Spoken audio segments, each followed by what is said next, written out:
Maligayang pagbati mga kaibigan. Ako po si Dolly Doranila at kasama ko po si Pastor Edgar Brian Tolentino. Siya po ang Senior Pastor ng Adventist International Institute of Advanced Studies at siya rin po ang Assistant to the Director ng Ellen G. White Estates Branch in the Philippines. Kamusta, Pastor Brian? Ito, okay lang.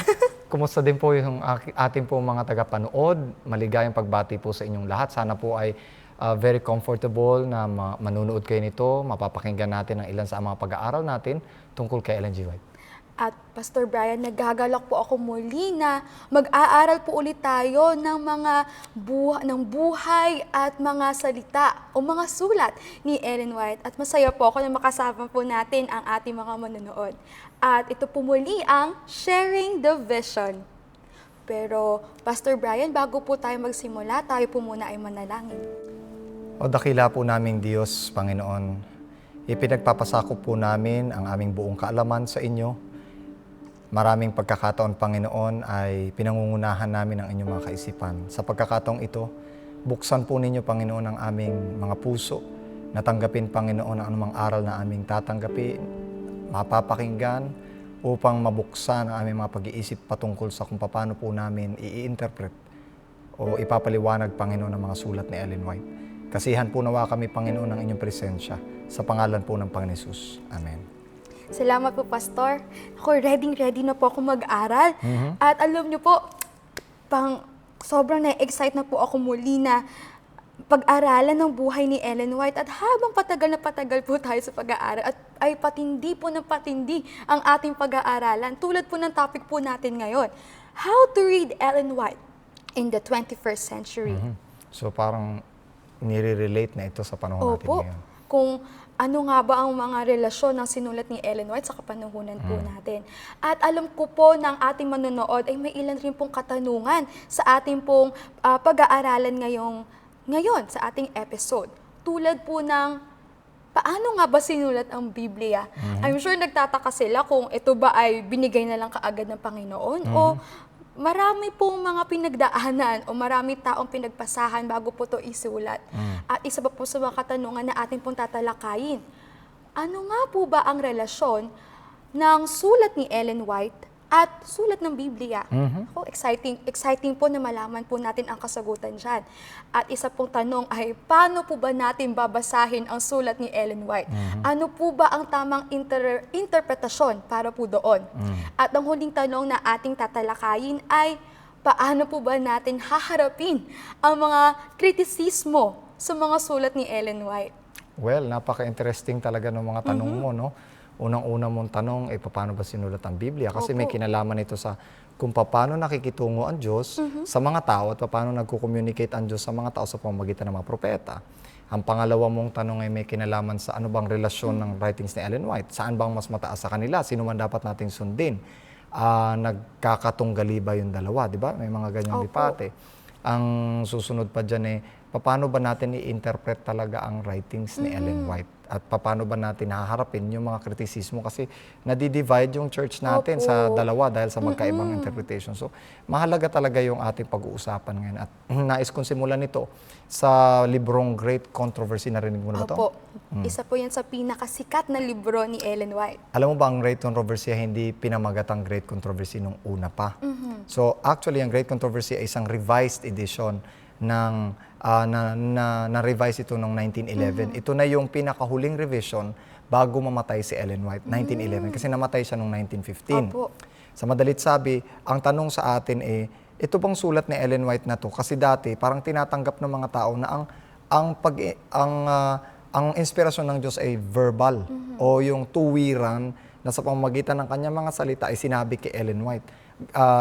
Ganun ba yung pagkaka-interpret talaga natin? Ganito ba ang ating pananaw tungkol dito? Alam mo, noong mga unang panahon ng Seventh-day Adventist, nung ang ating pang-presidente ay si George I. Butler, alam mo ba kung paano niya tinitignan sa kabuuan ang Biblia? Ito ang kanyang pananaw. Pakinggan mo. Sige po. Sabi ni George I. Butler, inspiration. Ang sabi niya, at sinulat niya ito sa Review and Herald 1884, na ang Ruth daw, ang Proverbs, ang Songs of Solomon at ang Job ay less inspired. Paano niyo po nasabing less inspired? Eto pa, mamaya. Ang sabi niya, the books of Moses or the discourses of Jesus are more inspired than the books that was previously mentioned. He also said, yung mga historical books, ano Opo. ba mga historical books? Isa-isahin natin. Genesis? The Joshua, Judges, Ruth, 1st and 2nd Samuel, 1st and 2nd Kings, 1st and 2nd Chronicles. Opo. Ito ay mga less inspired. So halos hindi ito inspired talaga. Kasi historical facts lang ito. Para ka lang nagbabasa ng history Opo. books. So para sa kanya, hindi yun inspired. At yung Luke chapter 1, verse 1 to 3 ay walang inspiration. New Testament na po yun, New Testament na yon. So basically, ganito ang ang kaisipan ng mga leaders Opo. during that time. Pero ito rin ba ang kaisipan ni Ellen White? So ito yung mga Sige ilan po. sa mga itatackle natin ngayon. Simulan natin sa pag-aaral ng Biblia. Sa 2 Pedro 1:21, anong sabi? For prophecy never came by the will of men, but holy men of God spoke as they were moved by the Holy Spirit. So, ang propesiya ay hindi dumating na gawa lang ng tao, gawa-gawa lang ng tao. Sila ay kinasihan ng Diyos, mga banal na tao, na kumbaga sila'y kinilos ng banal na Espiritu. So, ang Holy Spirit po ang gumagawa at hindi po ang mga tao mismo.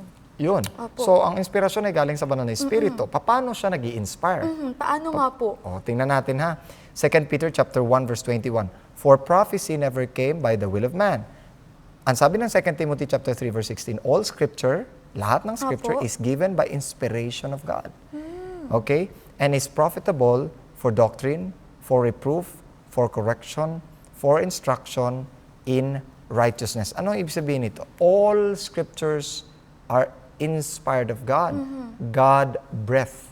Kumbaga sa Pilipino ngayon, ano bang God breath? Paano ba tatagalogin yung God breath? Hiningahan. Okay. Paano yun hiningahan? Ano yun? Opo. Parang, Literal po ba yun na hiningahan? yan. Paano Pag po meron ba ka na yun? bang naging best friend? Opo. Pag may problema siya, anong ginagawa niya? Nagsasabi siya sa akin, lumalapit siya sa akin at nanghingi po siya ng advice at yun po, at nag-share din po ako ng ilang advice din, ilang mga insights paano ko siya matutulungan at paano ko sasagutin ang kanyang problema. So, ang tawag doon ay hiningahan. Inihinga niya sa'yo. Yun. So, ibig sabihin, meron siyang gustong sabihin, meron siyang gustong i-communicate, Opo. inihinga niya sa atin. Ibig sabihin, yung kanyang mga kaisipan, ayaw niyang kimkimin lang sa Opo. kanyang sarili, kundi gusto niyang malaman natin. Ngayon, paano ba nagpa-function ang Bible? Of course, minsan nagsasalita ang Diyos directly, Opo. verbally. Opo. Sinasabi niya, kaya pagka binasa natin ang mga tawag nito, mga prophets, yung mga minor prophets, Opo. lagi nagsisimula sa, the word of the Lord came into Amos. The Lord of the Lord came to Joel. Laging ganun. So, nandyan yung Joel, Amos, Obadiah, Jonah, Micah, Nahum, Habakkuk, Opo. Zephaniah, Zechariah, Malakay. Halos lahat yan, parang binabanggit dyan na talagang nagsalita ang Panginoon literally sa kanila. Pero may mga nakasulat sa Biblia na hindi directly nakipag-usap ang Diyos. Gusto mo malaman yung Sige isa? po. Sa Lucas 1, ang talatay 1 hanggang 3, kakaiba yung paraan ng Diyos ng pagsisiwalat. Opo. Paano Sabi, po kaya? 1 to 3, many have undertaken to draw up an account of the things that have been fulfilled among us. Just as they were handed down to us by those who from first were eyewitnesses and servants of the word. Therefore, since I myself had carefully investigated everything from the beginning, it seemed good also to me to write an orderly account for you, most excellent Theophilus. So parang nag-conclude si Butler na hindi ito inspired kasi kinuha lang niya ito sa research ng iba. Opo. Naintindihan mo? So merong Kumopya lang. may sinabi lang ni ganito, Opo. nakarating kay ganito, tapos ngayon sinulat niya Opo. ang orderly account para kay Theophilus. So ito ba ay inspired? Ayan. So yung palang mga researches Opo. ay pwede ring maging inspired. Kasi paano na i-research, paano nila malalaman kung ano dapat nilang isulat, Opo. maliban na sila inspire. So, yung account ng buhay ni Jesus Christ ay isinulat ni Lucas, ng buong Lucas, na hindi naman niya nakita si Oo Jesus nga Christ. po. Hindi naman niya narinig si Jesus Christ. So, ano siya? Hindi siya first hand, second hand, o baka third hand. Opo. Sabihin na natin, third hand experience niya na si Jesus Christ. Pakinggan natin ang sabi ni Ellen White mismo sa Great Controversy, page Roman number 5. Ibig sabihin sa introductory. Okay po. Ang sabi ni Ellen White, the Bible points to God as its author. Yet it was written by human hands. And in the varied style of its different books, it presents the characteristics of the several writers. So, may characteristic yung writers na makikita mo dun sa kanyang pagkasulat. Pero galing sa Diyos ito. Opo. Thus, the truths revealed are all given by inspiration of God. So, galing sa Diyos, pero yung characteristic ng taong sumulat ay makikita mo sa kanyang sinulat. Yet, they are expressed in the words of men. So, mga sulat ng tao, ang grammar niya, ang kultura niya, ang kanyang language, kahit ang kanyang mga prejudices at ang kanyang background, Ay mababasa rin ay po mababasa natin. rin natin doon sa kanyang sinulat. Kahit yung mali niyang spelling o yung carelessness niya ay nadadala doon sa kanyang pagsulat. Ibig ba sabihin nito, hindi ito sinulat ng Diyos? Oo nga po. Paano po yun? Yan. Ngayon may sekretary ako, nakita mo, di ba? Opo. Nagpasulat ako ng letter. Sa pagsulat ko ng letter, syempre pipirmahan ko yon. Di ba? Ang tanong, sino sumulat ng letter? Ako o siya? Ikaw po. Hindi, Ay, siya ang siya po. sumulat eh. Oo nga po. Pero- Pero, saan niyo po nanggaling yung idea? Pero siya ang sumulat eh. Ngayon, pag pinirmahan yun at ipinadala yun, sa kanya ba i-credit yun o sa akin? Sa iyo po. Eh pag nagkamali ang spelling, Paano po yun? sino ang ano? Sa inyo po, Sa kasi akin sa inyo din, po di ba? nakapangalan yung letter. Pero yung intention ko nandun na ipasulat yun para makarating dun sa tao. Pero yung mga pagkakamali nun, syempre, naka-credit yun doon sa sumulat. Pero ang point natin dito is, ganun pa rin, nakarating pa rin yung gusto kong makarating. Basahin natin yung sabi ni Ellen White sa Sige po. pagpapatuloy sa Roman number 6. As presented through different individuals, the truth is brought out in its varied aspects. One writer is more strongly impressed with one phase of the subject. He grasps those points that harmonize with his experience or with his power of perception and appreciation. Another seizes upon different phase, and each, under the guidance of the Holy Spirit, presents what is most forcibly impressed upon his own mind, a different aspect of the truth in each, but a perfect harmony through all. Take for example, anong hilig na isulat ni Solomon? Di ba po sa Proverbs po. Proverbs, anong gusto niya isulat? Wisdom. Wisdom. Sa Songs of Solomon, anong gusto niya isulat doon? It's more of song sa kanyang mga Love. Love. Eh doon sa kanyang sinulat na Ecclesiastes, anong gusto niya isulat doon? Parang more on pagsisisi niya. Vanities, Yeah, di ba? vanities. Bakit ganun ang kanyang pagsulat? Kasi Opo. yun yung mga experiences niya. Si David, anong mga gusto niya isulat? More, yun, Psalms po ang kanyang sinulat. Pagpupuri. Opo, pagpupuri. Tapos yung kanyang mga paghihiganti, Opo. yung gusto niya na maghiganti ang Panginoon para sa kanya. O kaya yung kanyang mga awit. Opo. O kaya yung kanyang pagsisisi kay Bathsheba, di ba? Opo, Yung andun pinatay po. niya. Bakit ganun? Kasi iba-iba yung experiences nila. So si Lamentation, sino ang sumulat? Si Jeremiah. Bakit siya sumulat na Lamentation? So kung pagtatagpi-tagpiin natin ito, iba-iba sila ng experiences. Opo. Pero bakit sila iba-iba? Tuloy natin Sige ang po. sabi ni Ellen White. And the truth thus revealed unite to form a perfect whole, adapted to meet the wants of men in all circumstances and experiences of life. Adapted to one's needs of man. Oh, ano ang paborito mo? Paborito Sa Bible? pong sa Bible. Actually po, lahat po maganda eh. Ano yung talagang Pero paborito? pinaka-favorite ko po is, right now po is Psalms. Kasi katulad po ng mga sinulat po ni David, di ba po, ang dami po niya mga pagsubok na pinagdaanan. Sinulat niya po lahat doon.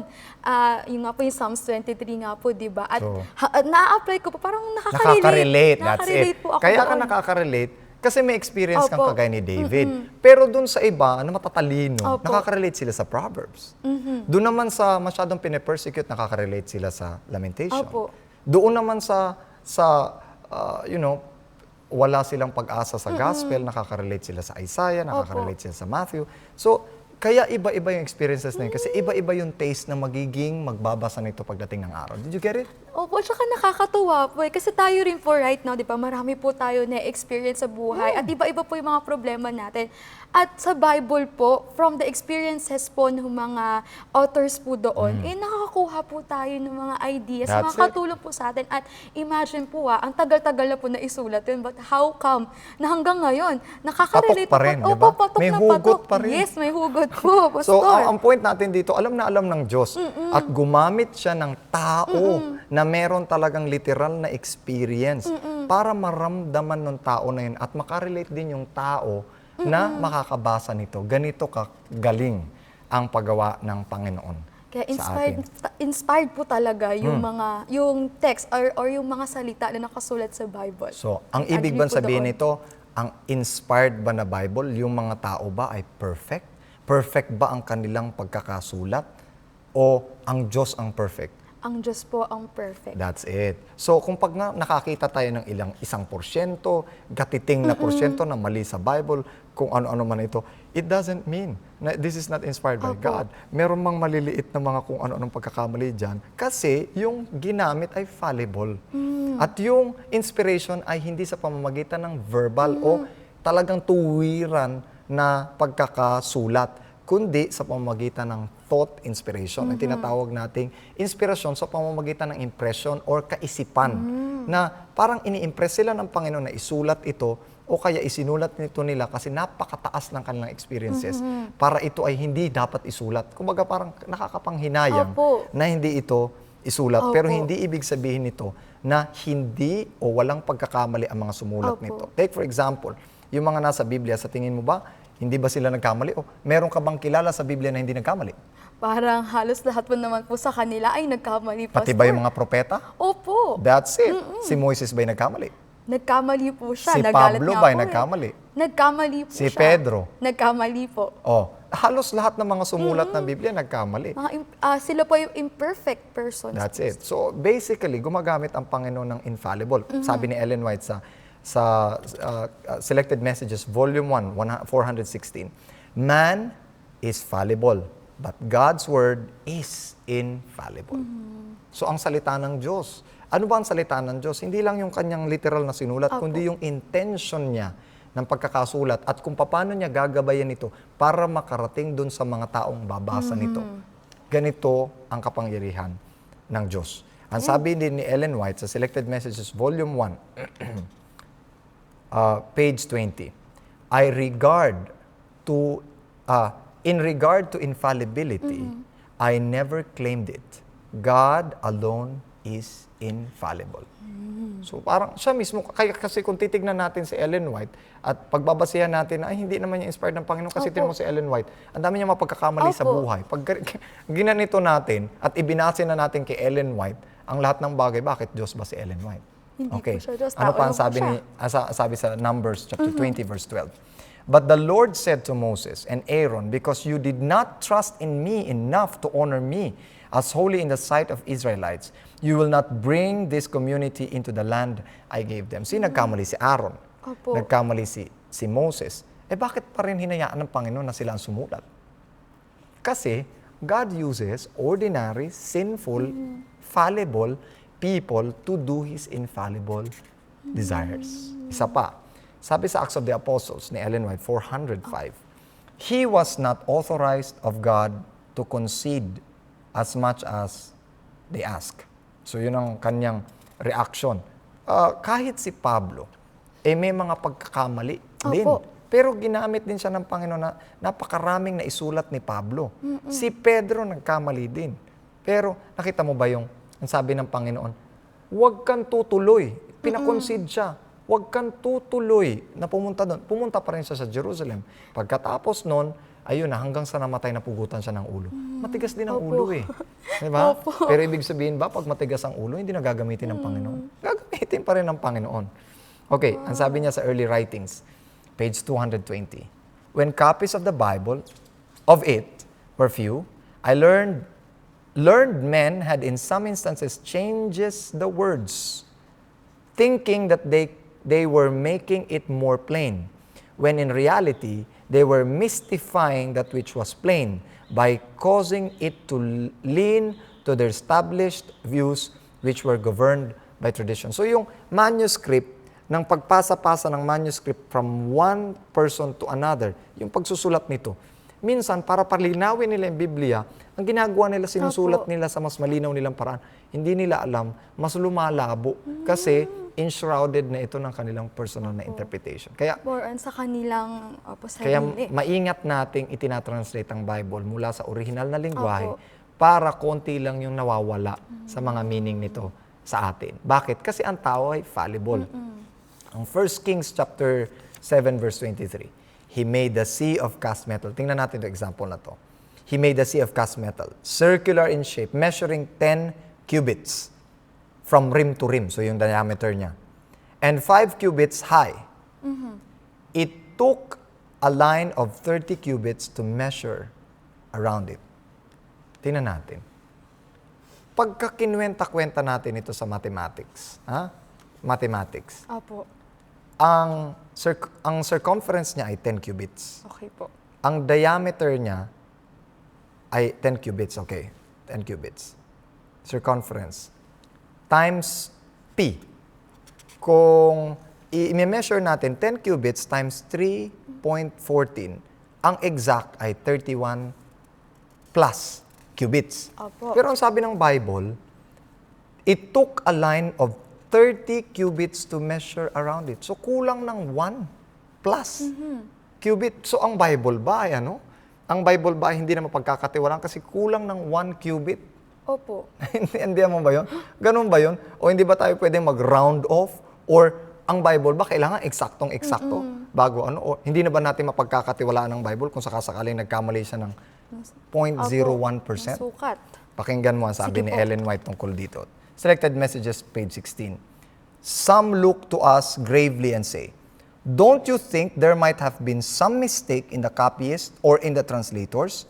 This is all probable, and the mind that is so narrow that it will hesitate and stumble over this possibility or that probability would be just as ready to stumble over the mysteries of the inspired word because their feeble minds cannot see through the purposes of God." Kaya kung matitisod ka talaga. Kahit na malaki yung evidence, konti yung evidence, pag natitisod ka, Opo. matisod ka talaga.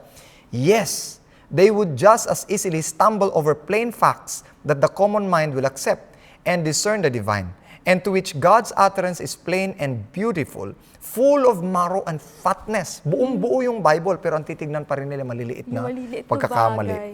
All the mistakes will not cause trouble to one's soul or cause any feet to stumble that would not manufacture difficulties from the plainest revealed truth. So ang tao, pinipili niya talagang matisod. Kung talagang mawawala ka talaga kasi pinili mo yun. Opo. Ano sa palagay mo?